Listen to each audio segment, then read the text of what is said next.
Saatnya berpetualangan, datang ke Taman Pelangi. Bersama teman-teman semua, yuk kita saling membantu. Aku punya tas berlari dengan si Joko. Bergegaslah ayo berpetualang. Saatnya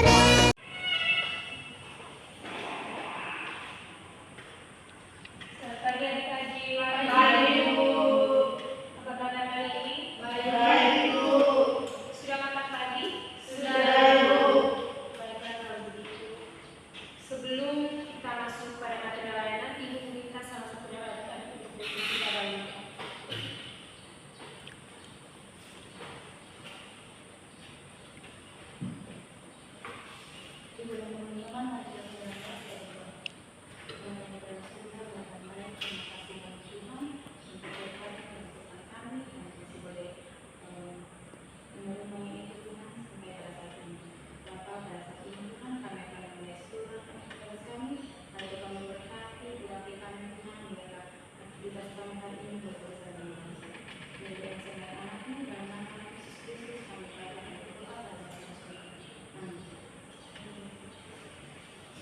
Terima kasih banyak kepada Firza yang sudah diberitahu.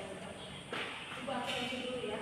Ibu Irna, ada Ibu Aleni, ada Ibu Angelina, ada Ibu Maria Rosita, ada Ibu Ensanti, ada Ibu Lediana, ada Ibu Irna, ada Bu Catherine, sakit, Benedikta, sakit. Oh, jadi dua orang yang sakit ya? Iya, Bu. Jadi pada hari ini Ibu akan membawakan materi layanan tentang keterampilan kerja. Di sini ada yang sudah tahu apa itu keterampilan kerja? Belum, Ibu. Jadi baik, dan Ibu yang akan menjelaskan. Di sini ada dua arti yang mengemukakan tentang keterampilan kerja. Yang pertama menurut Lian. Lian menyatakan bahwa keterampilan kerja adalah kemampuan seseorang untuk melakukan suatu aktivitas atau pekerjaan. Dan yang kedua menurut Robbins. Menurut Robbins, keterampilan kerja merupakan kapasitas seseorang individu untuk mengerjakan berbagai tugas dalam pekerjaan. Di sini dua ahli ini sama-sama berpendapat bahwa keterampilan kerja merupakan kemampuan atau kapasitas yang dimiliki seseorang dalam melakukan pekerjaan. Jadi di sini dapat disimpulkan bahwa keterampilan kerja merupakan kemampuan dan pengetahuan yang kamu miliki untuk melakukan pekerjaan tertentu. Keterampilan kerja ini bisa didapatkan melalui pendidikan, pelatihan, atau pengalaman kerja. Dan yang kedua kita masuk pada tujuan dan manfaat memiliki keterampilan kerja. Yang pertama peningkatan peluang kerja. Dengan adik-adik memiliki keterampilan yang baik dalam kerja, semakin banyak peluang kerja untuk adik-adik mendapatkan pekerjaan di masa depan. Yang kedua produktivitas dan efisiensi. Dengan adik-adik yang memiliki keterampilan yang baik dalam bekerja, adik-adik akan bekerja lebih efisien dan produktif. Yang ketiga adaptasi. Keterampilan yang baik memungkinkan individu untuk lebih mudah beradaptasi dengan perubahan teknologi dan dinamika pasar kerja. Yang keempat keberlanjutan karir. Keterampilan yang baik membuka peluang untuk pengembangan lebih lanjut baik dalam bentuk promosi, tanggung jawab tambahan atau kesempatan untuk mempelajari keterampilan baru. Yang kelima peningkatan kualitas pekerjaan. Keterampilan yang baik memungkinkan individu untuk melaksanakan tugas dengan lebih baik dan lebih sedikit kesalahan, sehingga meningkatkan kualitas kerja dari adik-adik semua. Yang keenam kesehatan mental dan emosional. Memiliki keterampilan yang relevan dan merasa kompeten dalam pekerjaan dapat mengurangi stres dan kecemasan, sehingga di sini mental dan emosional adik-adik itu sehat semua. Izin Bu. Silakan.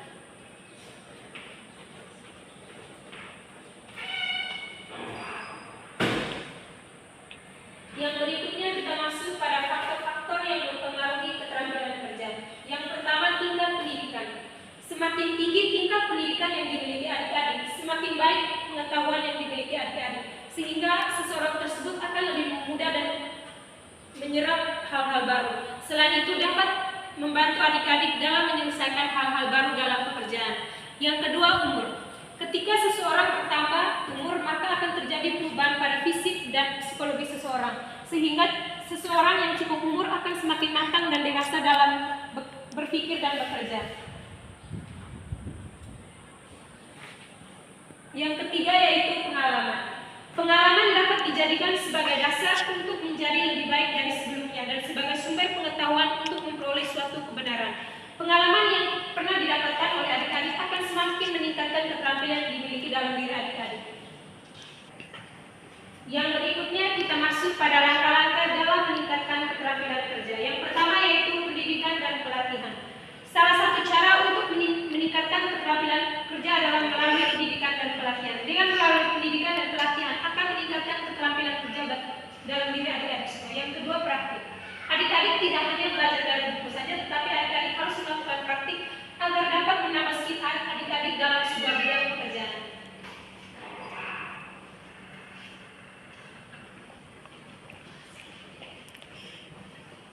Yang ketiga yaitu mentoring. Mentoring juga merupakan cara yang baik untuk meningkatkan keterampilan kamu. Seseorang mentor dapat membantu kamu memperbaiki keterampilan dan memberikan saran yang berharga tentang cara meningkatkan kinerja kamu dalam sebuah pekerjaan. Yang keempat, kolaborasi. Di sini adik-adik semua bisa melakukan kolaborasi dalam sebuah proyek atau tugas singkat dapat membantu adik-adik untuk meningkatkan keterampilan dalam bekerja.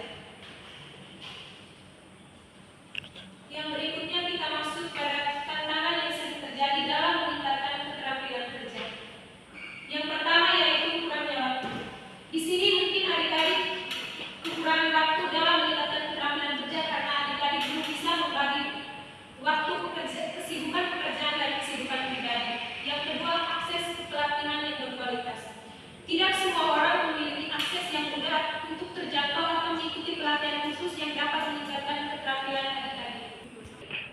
Yang ketiga yaitu biaya. Pelatihan atau kursus berkualitas seringkali memerlukan biaya yang cukup besar.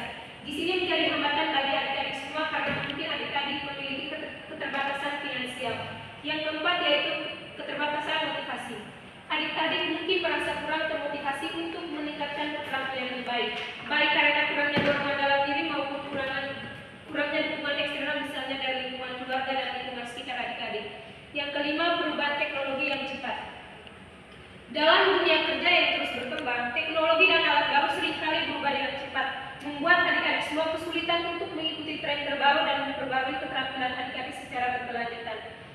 Yang berikutnya kita masuk pada solusi.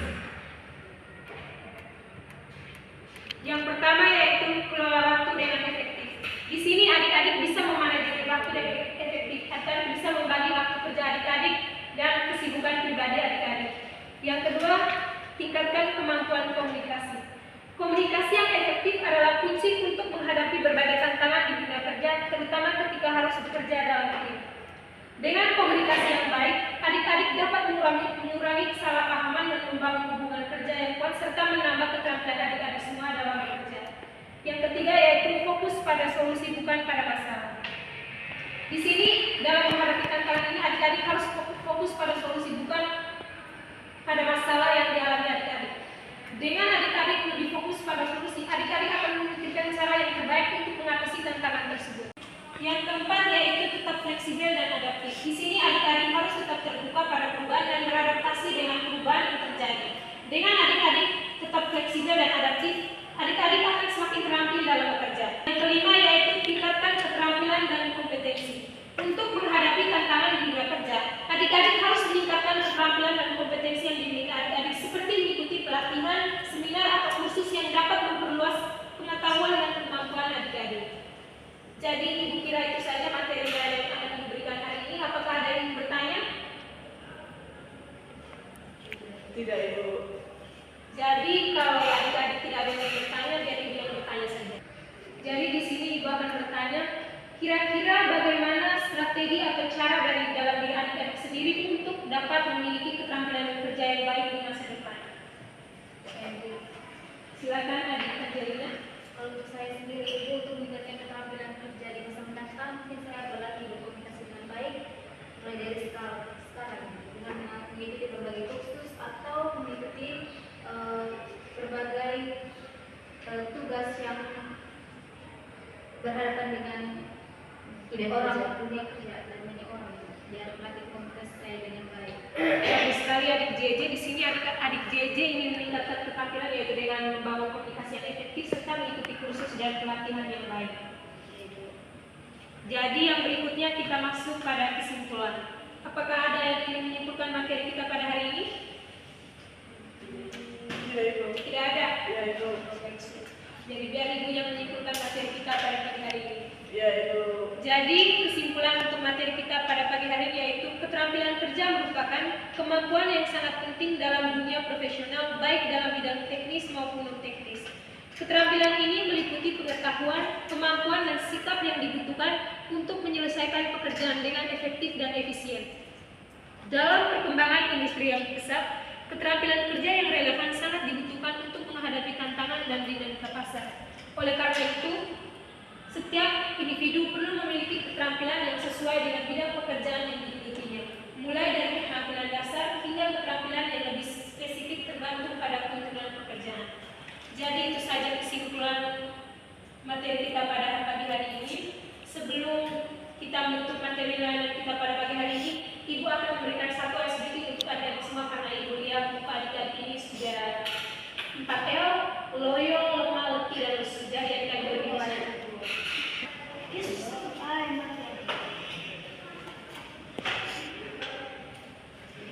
Jadi di sini sedikit yang akan diberikan yaitu semangat. Ada yang sudah tahu? Tidak. Ada yang sudah tahu? Belum Ibu. Belum? Ya Ibu. Jadi begini gerakan. Tepuk semangat.